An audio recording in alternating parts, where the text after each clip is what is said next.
Me quiero empezar a referir por un tema que para mí es esencial en toda norma jurídica. Es sobre la competencia de este Congreso, sobre la constitucionalidad de la ley que estamos en tratamiento y sobre los derechos de las personas.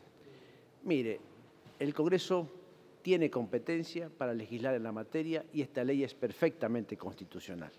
Estas dos premisas para mí van a ser parte esencial de mi intervención, porque si no nos quedamos con una parte del discurso de ciertos sectores que quieren deslegitimar la actuación del Congreso en una materia que es fundamental para los intereses del pueblo de la nación. Las leyes, los derechos de los ciudadanos se ejercen conforme a las leyes que reglamentan su ejercicio. Este es un paradigma que emerge del artículo 14 y del artículo 28 de la Constitución Nacional.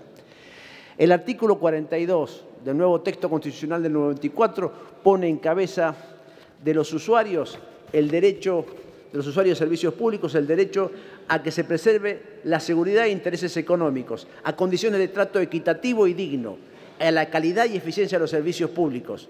Y los marcos regulatorios de servicios públicos de competencia nacional deben bregar por eso. La Corte incluso agrega que tienen que ser estas tarifas accesibles, porque también es un derecho consagrado por la Constitución, porque fíjese usted que gracias a la reforma del artículo 75, inciso 22,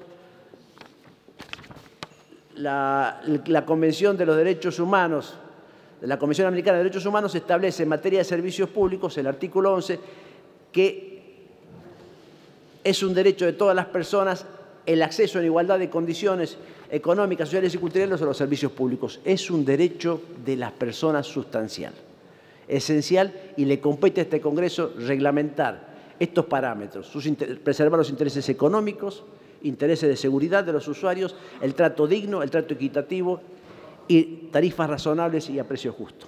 Y como agregó la Corte y bien señaló la senadora preopinante, que tengan posibilidades concretas y efectivas de solventar ese costo, porque si no estamos negando el acceso a ese servicio público al cual la Constitución dice que tienen derecho. Mire, antes de la reforma de 1994 el Congreso ya había resuelto y la Corte había determinado que era competente regular en esta materia. Fíjese que los marcos regulatorios de gas y energía eléctrica son anteriores a la reforma del 94. El Congreso siempre fue competente. Pero también, desde siempre, también desde las viejas leyes de emergencia en materia de alquileres, también la Corte viene reconociendo que ante situaciones graves, donde exista peligro concreto y real de vastos sectores de la sociedad, donde exista dificultades que ameriten una solución imperiosa y rápida, el Estado y el Congreso, es el único competente, puede declarar la emergencia pública. ¿Para qué? Para, preservando los derechos y los intereses de las mayorías y de las necesidades sociales, puede intervenir en términos justos y razonables, pero puede intervenir incluso readecuando situaciones jurídicas y situaciones fácticas. En este caso, puede intervenir modificándose el Congreso mismo, los marcos regulatorios, y además puede intervenir convocando a las partes para renegociar los contratos de los marcos regulatorios e incluso convenios y acuerdos que ya ha firmado con posterioridad. Acá tenemos una situación explosiva.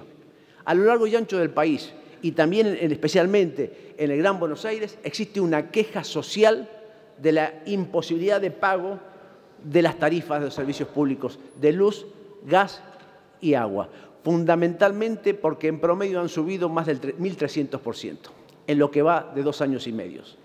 Acá realmente es cierto que veníamos con una situación difícil, con una situación de congelamiento de las tarifas, con una situación de disparidad de un sector de la población, fundamentalmente del AMBA, para con el resto del país. Pero también es cierto que sin un paraguas social adecuado se ha decidido trasladarle al usuario de los servicios públicos el costo y decisiones políticas que incluso le competían al gobierno. Acá, fíjese usted, presidente y señores legisladores, que el Poder Ejecutivo ha negociado a través del Ministerio de Energía el insumo fundamental en materia de tarifas, que es el precio justamente del combustible esencial, que es el gas. En la Argentina produce entre el 80 y el 85% del gas que consume, el resto lo tiene que importar. Pero a su vez, la matriz energética de la República Argentina es un 80% en base a combustibles fósiles, de los cuales el 50% no del 80%, el 50% del total es el gas. es el combustible esencial. El impacto en el precio del gas se traslada automáticamente al precio de la energía, a su vez forma parte del costo hasta del agua y fundamentalmente del costo de un insumo esencial, al cual le estamos negando todavía una parte del noreste argentino. Este marco que recibió el Gobierno Nacional, que se queja con que no somos autosuficientes, con que la política energética ha traído dificultad y zozobra a los argentinos, hoy está dolarizado. El Gobierno Nacional firmó el año pasado un acuerdo donde dolarizó el precio del gas Boca de Pozo, al cual hay que agregarle el costo del transporte y el costo de distribución. Este componente, bien lo explicaba el senador Luenzo, está dolarizado. Tiene un reajuste semestral. Y este componente incluso está dolarizado con ajuste semestral y con incremento. Está previsto un 9% de incremento en octubre y liberalizarlo totalmente a diciembre del año siguiente, de 2019. Con un agravante, se ha fijado como precio el parity import, import parity, la paridad de importación, digámoslo en castellano, es decir, el precio de la paridad de importación del insumo más caro, el gas traído en buques regasificadores, y se le saca el costo de la regasificación y el transporte. Y eso tenemos el precio. Y este precio es el horizonte que queremos tener y que lo ha fijado el Poder Ejecutivo. Nadie ha hablado, y la Corte lo ha reclamado, y nadie ha podido demostrar cuál es el costo argentino. Mire, acá cuando uno va y paga un salario no paga dólares. Cuando paga impuestos no se pagan dólares los impuestos. Cuando se pagan incluso tributos provinciales no se pagan, pero se pagan en pesos. Las empresas productoras están intermediando en un mercado bastante regulado, porque son concesionarias en el marco de la Ley de Hidrocarburos y de la Ley Corta de áreas petroleras. De ahí se extrae el gas. Estas concesiones no son contratos de cualquier naturaleza, son contratos a los cuales han accedido con licitaciones públicas, con compromisos contractuales y además legales de las provincias y legales de la Nación con la Ley de Soberanía Energética. Son contratos que tienen compromisos de producción, compromisos de exploración y compromisos concretos de inversiones.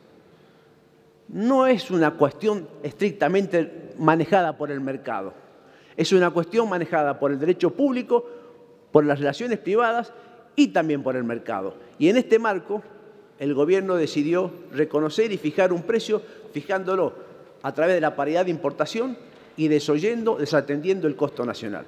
No sabemos cuánto cuesta producir gas en la Argentina. Fíjese usted que no sabemos. Sí sabemos cuánto tenemos que pagar, cuánto vamos a pagar y cuál es el impacto. Yo me permití participar de la reunión de comisión y en ese momento tuve un intercambio con el señor Reutemann, el representante justamente en Enargas.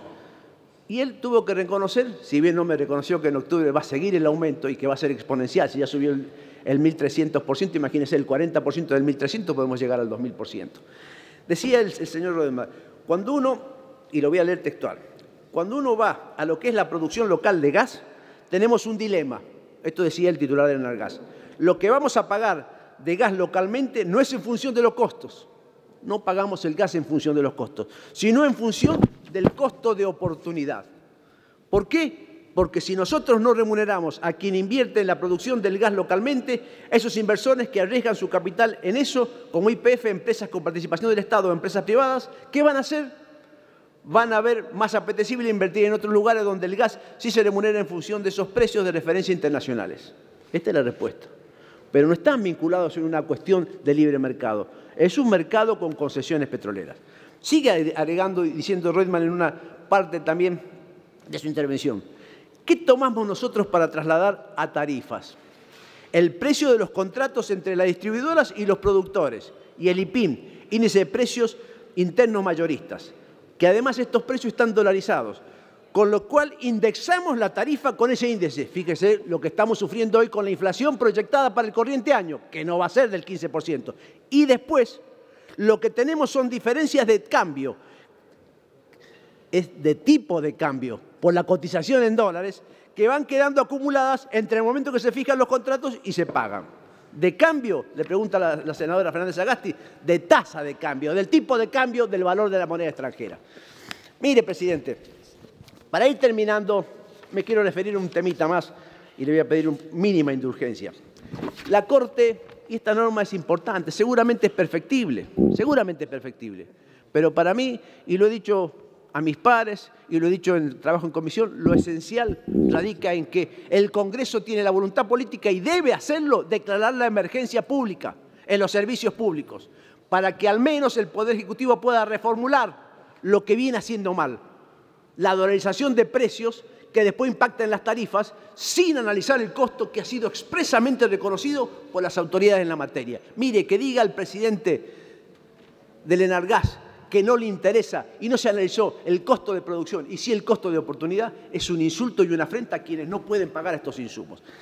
La Corte ha dicho que la emergencia, y lo ha dicho en reiteradas oportunidades, incluso con la Ley 25.561, emergencia que duró muchos años, pero que nos sirvió para interferir en los contratos y poder garantizar los derechos de los usuarios, que ese es el primer deber del Congreso. No garantizar rentabilidad a las empresas, garantizar los derechos de la gente, de los usuarios de los servicios públicos. Ese es el primer derecho. Y después también trabajar para que esas empresas sean rentables, puedan producir, pero además que puedan producir sin un impacto que determine la injusticia social tremenda que están viviendo millones de hogares argentinos. La emergencia debe configurarse en hechos una verdadera situación de emergencia. Acá existe una verdadera situación de emergencia. La declaración de emergencia debe ser realizada, dice la Corte, por ley del Congreso de la Nación o las legislaturas provinciales. Acá estamos trabajando para declarar la emergencia. Los medios elegidos por el legislador para superar la emergencia deben ser proporcionales al fin determinado. Puede ser perfectible nuestra legislación, pero las normas proyectadas son para disminuir el impacto negativo del costo de los servicios públicos de los millones de usuarios argentinos. Que las medidas protejan, y fíjese lo que dice la Corte, que las medidas protejan a la comunidad o a amplios sectores de ella y no a determinados individuos. Acá estamos protegiendo a determinados individuos que son muy escasos, que son algunos productores y fundamentalmente las empresas distribuidoras de transporte, y nos estamos olvidando de los millones de argentinos. Y después dice que las medidas sean de carácter temporal y esta emergencia es temporal. Por eso realmente, presidente, esta es una ley constitucional, esta es una respuesta posible, tal vez no es la ideal, pero este es un proyecto que tiene media sanción y creemos que hay urgencia, necesidad para atender la crisis, pero no la crisis de energía, la crisis de millones de hogares argentinos que no pueden pagar estas estratosféricas tarifas que está fijando el Poder Ejecutivo a través de su política del Ministerio de Energía. Muchas gracias, presidente. Gracias, senador. Tiene la palabra el senador Basualdo.